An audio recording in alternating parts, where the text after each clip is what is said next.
محمد وعلى آل سيدنا مولانا محمد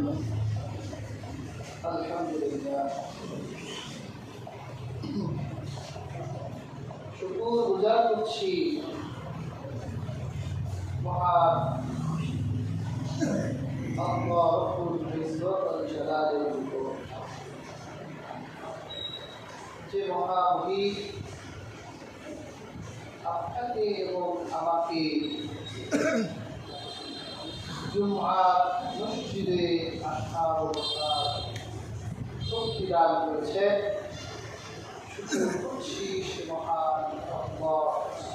আলহামদুলিল্লাহ আলহামদুলিল্লাহ। হাজরিন, সমাগত রবিউল আউয়াল মাস, এই মাসটি মুমিনের জন্য বড় খুশি।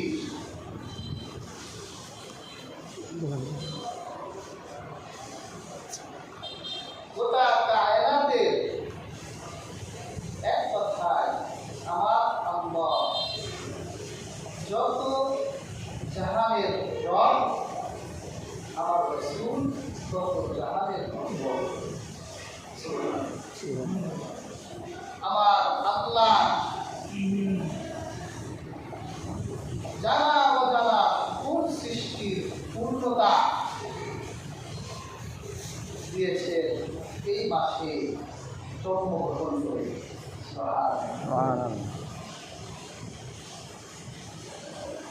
এজন্য এই মাসটা হচ্ছে মিলাদের মাস। অনেকেই বলে সাহাবীরা মিলাদ পালন করতে দেয়। মিলাদ তো পালনের বিষয় না, মিলাদ স্মরণের বিষয়। আর সিরাত এটা পালনের। সাহাবায়ে কেরাম আল্লাহ হাবিবের জন্মের আলোচনা করতে, আল্লাহ হাবিবের জন্ম নিয়ে সাহাবীদেরকে প্রশ্ন করা হতো। সাহাবীরা আল্লাহ হাবিবের কাছেই তো শুনেছে, জবাব দিতে।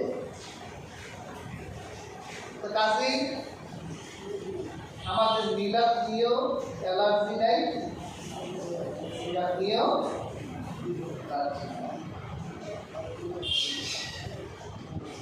হাজরিন,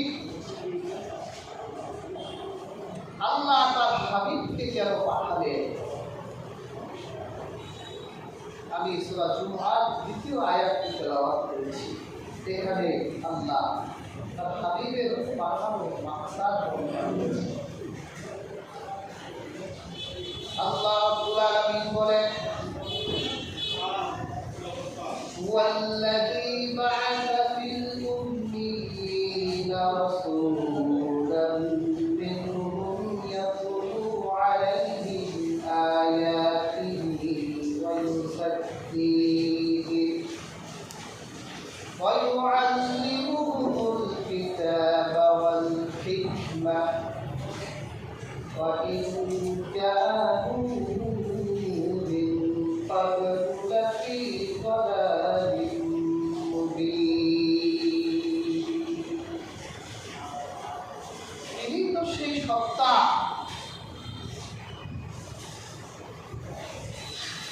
যিনি তোমাদের উম্মীদের থেকে একজন রাসূল প্রেরণ করেছেন, যিনি তার আয়াতসমূহ পাঠ করে তাদের পবিত্র করে, তাদেরকে কিতাব শিক্ষা দেয়, প্রজ্ঞা শিক্ষা দেয়। যদিও তোমরা ইতিপূর্বে সুস্পষ্ট গোমরাহিতে ছিলে। আয়াত থেকে বোঝা যায়, আলোচিত আয়াতে আল্লাহ তোমাদের মধ্য থেকে আল্লাহ বুঝতে চেয়েছেন তোমাদের আরবদের থেকে একজন নবী প্রেরণ করেছে। তাদের থেকে আরব থেকে। তা আমরা বাঙালিরা তো করলাম কি? 1,24,000 নবী এলেন। আমাদের বাঙালিদের থেকে কোনো নবী এসেছে? কেন আসবে? আল্লাহু আ'লামু হাইসু ইয়াজআলু রিসালাতাহ। আল্লাহ অধিক জানে তার রিসালত কোথায় কিভাবে প্রতিষ্ঠিত করবে। এটা সবচেয়ে ভালো কে জানেন?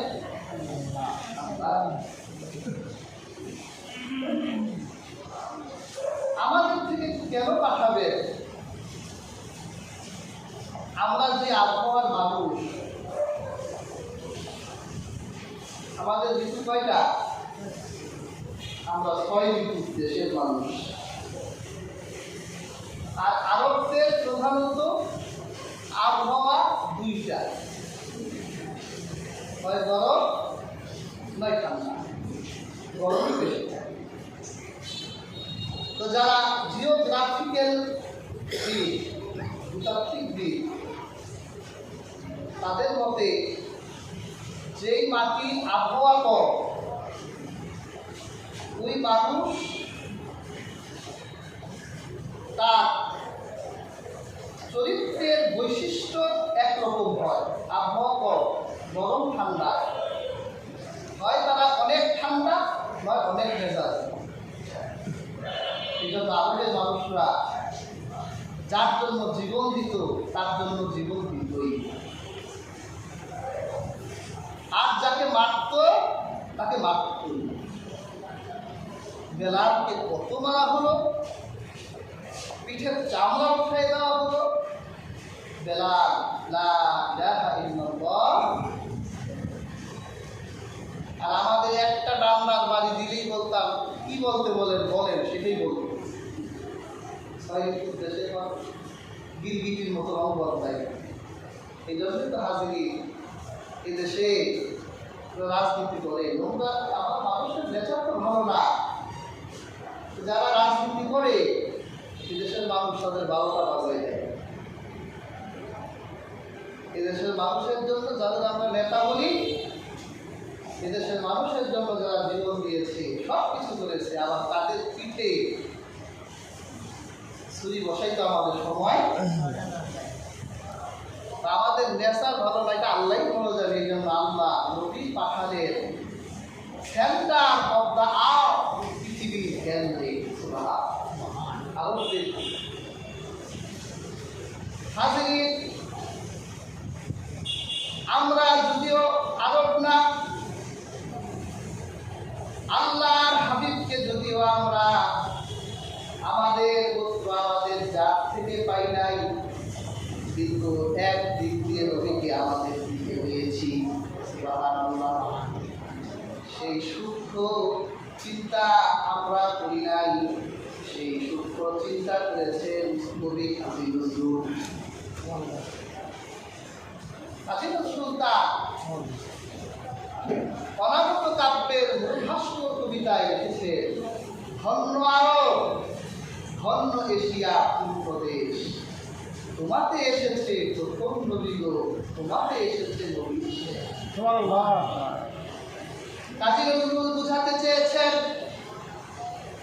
আমি কাজী নজরুল হয়তো বাঙালি, আমার রাসূল তো তিনি আরবের মানুষ, তিনি আরবি। ও আরব, তুমি ধন্য, তোমার বুকে রহমতের নবী এসেছে। আর তিনি সূক্ষ্ম ইশক রাখতেন রাসূলুল্লাহর ব্যাপারে। তিনি এইটা বললেন, ধন্য এশিয়া, আমি কাজী নজরুল এশিয়ার মানুষ, আর আমার নবীকে আল্লাহ এশিয়ার মহাদেশে পাঠিয়েছে। তাহলে আমরা এশিয়ার মানুষ হিসেবে আমরা এশিয়ার দিক থেকে আমাদের নবী এশিয়া। যদিও আল্লাহ তার সকল কায়নাতে, যে যত কায়নাতে আমার আল্লাহ রব, তার নবীর তত্ত্ব কায়নাতে রব।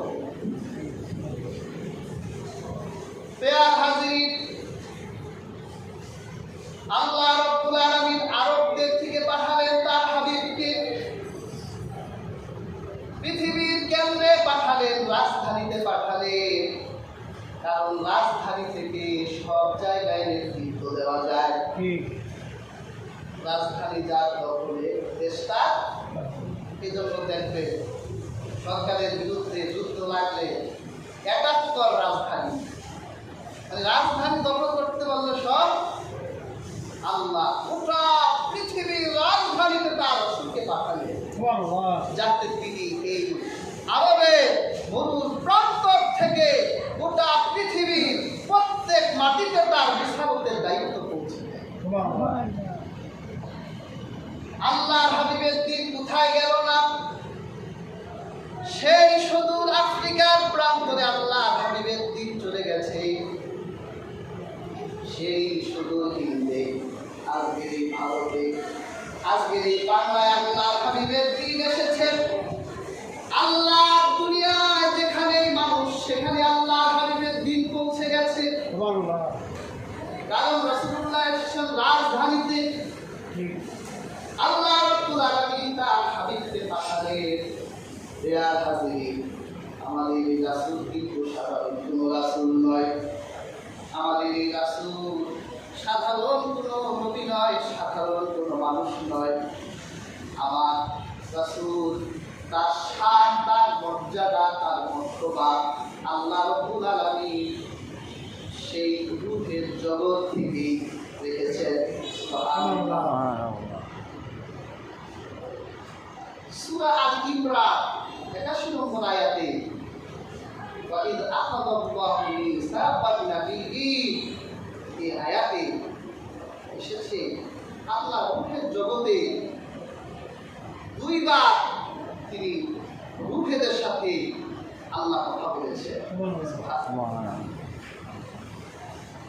আল্লাহ পাক রূহের জগতে, আমাদের আগের জগৎ ছিল রূহের জগৎ। সেই রূহের জগতে যত রূহ ছিল, নবীদের রূহ, মানুষের রূহ, সকল রূহ যখন ছিল, আল্লাহ সমস্ত রূহের কাছে একটা প্রশ্ন করলেন, আলাস্তু বিরব্বিকুম, আমি কি তোমাদের রব নই? হাজিরিন, এই আয়াতে আবু জাফর ইবনে আলী তিনি বলেছেন, আল্লাহ যখন রূহের জগতে প্রশ্ন করলেন আমি কি তোমাদের রব নই, রূহের জগতে কারোর কাছে উত্তর জানা ছিল না কি হবে, কেউ জানতো না। অথবা এক বর্ণনায় এসছে সবাই জানতো, কিন্তু কে সাহস করে জবাব দিবে, কারো সাহস ছিল না জবাব দিবে।